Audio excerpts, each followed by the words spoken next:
우리가 감사하는 것은 하나님의 은혜 때문입니다. 그래서 감사는 은혜의 결과라 할 수 있습니다. 그런데 우리가 감사하면 또 은혜를 받습니다. 감사하며 사는 것 자체가 은혜요. 감사하며 살 때 하나님께서 또 은혜를 주시는 것입니다. 그래서 감사는 은혜의 결과라는 말도 맞지만 은혜는 감사의 결과라는 말도 맞는 것 같습니다. 자, 그렇다면 우리가 감사할 때 하나님께 어떤 은혜를 받습니까? 감사는 하나님의 명령인데 그 말씀에 순종할 때 하나님께서 우리에게 주시는 은혜는 무엇입니까? 첫째, 임재의 은혜입니다. 시편에 이스라엘의 찬송 중에 거하시는 주여 주는 거룩하시니이다 라는 말씀이 있습니다. 하나님은 이스라엘의 찬송 중에 거하십니다. 성도들이 감사하고 찬송하는 그곳에 하나님이 거하십니다. 우리가 찬양할 때 하나님은 우리 가운데 보좌를 세우십니다. 하나님은 안 계신 곳이 없는 분이시지만 우리가 감사할 때 우리 가운데 함께 하시는 하나님을 만나고 교제할 수 있는 것입니다. 아무리 하나님이 함께 계신다고 해도 의심하고 원망하고 불평하는 자는 하나님을 만날 수 없고 하나님의 권능도 체험할 수 없습니다. 악한 사람 너무 많이 묵상하지 마시기 바랍니다. 자꾸 묵상하면 자기가 손해를 봅니다. 행악자를 인하여 불평하고 불의한 자를 투기하다 보면 자신도 행악에 치우치게 됩니다. 좋은 것을 자꾸 생각하면 좋은 사람이 되고 악한 것을 자꾸 생각하면 악한 사람이 됩니다.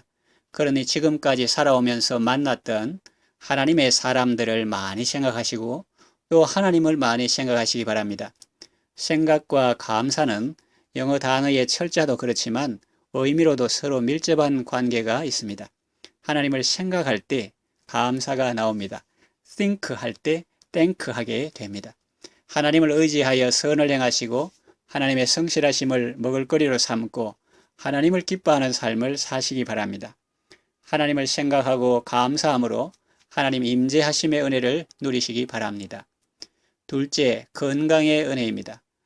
원망하고 불평하면 마음도 불편해지고 몸도 안 좋아집니다. 심령의 근심은 뼈를 마르게 하기 때문입니다. 사람의 몸에서 피가 중요합니다. 오죽하면 피를 생명이라 했겠습니까? 혈액순환이 잘 되어야 온 몸이 건강합니다. 그런데 피는 뼈에서 생성된다고 합니다. 조혈모세포라는 말이 있죠. 이렇게 중요한 역할을 하는 것이 뼈인데 뼈가 마르게 되면 어떻게 되겠습니까? 심령의 근심이 사람에게 그렇게 안 좋은 것입니다. 그런가 하면 마음의 즐거움은 양약이라고 합니다. 좋은 약이라는 거죠. 감사하고 찬송하고 기뻐하고 노래하는 삶을 살면 온 몸이 건강해집니다. 또 성경에 보면 먼 데서 오는 좋은 소식은 뼈를 윤택하게 한다고 했습니다. 먼 데서 오는 좋은 소식은 무엇을 말할까요? 군대 간 아들이나 해외에 나가 있는 자녀가 보내준 합격했다, 승진했다는 소식일까요? 그것도 좋지만 성경이 말하는 것은 그것 이상입니다. 먼 데서 오는 좋은 소식은 천국에서 들려오는 복음을 말합니다. 하나님께서 들려주시는 복된 소식, 기쁜 소식을 말합니다.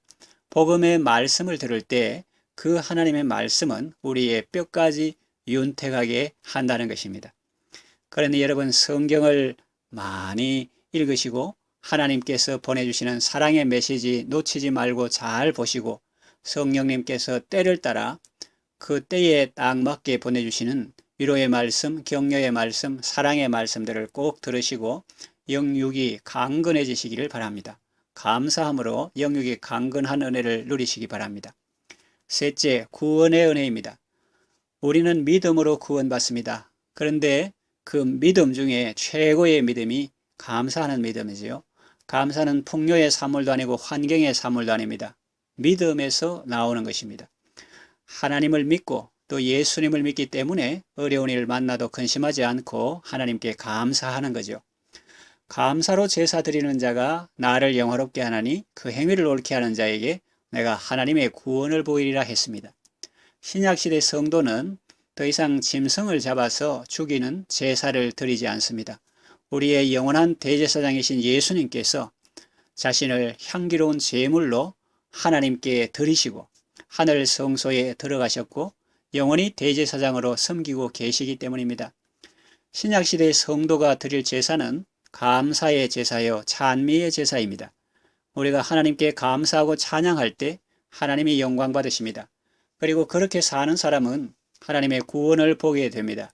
육신의 병도 고침받지만 영혼도 구원받게 됩니다.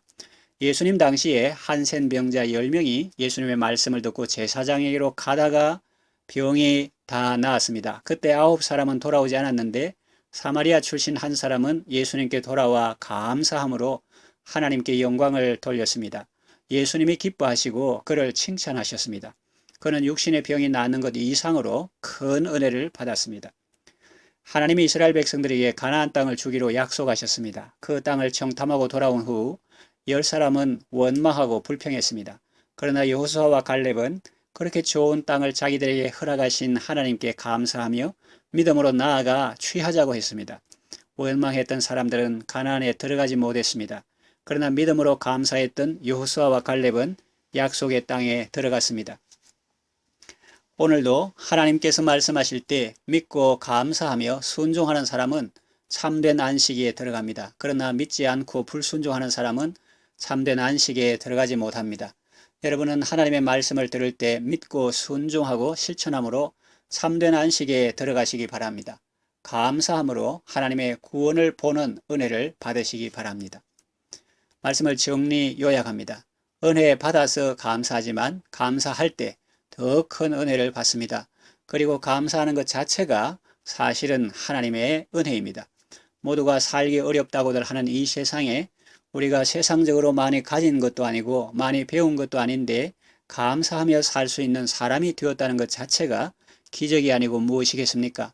그리스도인의 감사는 세상적인 풍요로 인한 감사가 아닙니다. 환경을 초월한 감사입니다. 여호와로 인한 감사입니다. 구원의 하나님을 인한 감사입니다. 감사는 천국의 언어입니다. 그리스도인의 생활 방식입니다. 감사하는 곳에 하나님이 계시고 원망 불평하는 곳에 사탄이 역사합니다.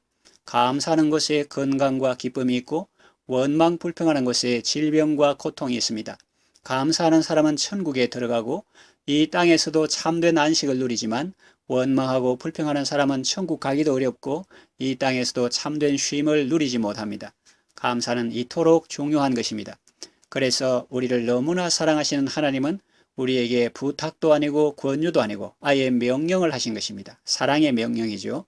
감사함으로 그 문에 들어가며 찬송함으로 그 궁정에 들어가서 그에게 감사하며 그 이름을 송축하는 여러분 되시기 바랍니다. 기도합니다. 하나님 아버지, 우리에게 천국의 언어를 가르쳐 주셔서 감사합니다. 만 입이 있으면 그 입 다 가지고 내 구주 주신 은총을 늘 찬송해도 모자랄 우리들입니다. 그런데 우리는 한 입을 가지고도 늘 감사 찬송하지 못하고 원명하고 불평할 때가 많습니다. 우리의 어리석음과 죄악을 용서해 주소서. 우리가 처한 상황이 어떠하든지 그 상황 자체보다 어떤 상황에서도 우리와 함께 하시는 하나님을 바라보게 하소서. 그래서 여호와로 인하여 즐거워하며 구원의 하나님을 인하여 기뻐하는 삶을 살게 하소서. 감사로 하나님을 영화롭게 하고 이웃을 기쁘게 하고 자신을 복되게 하는 아름다운 삶을 살게 하소서. 예수님의 이름으로 기도합니다. 아멘.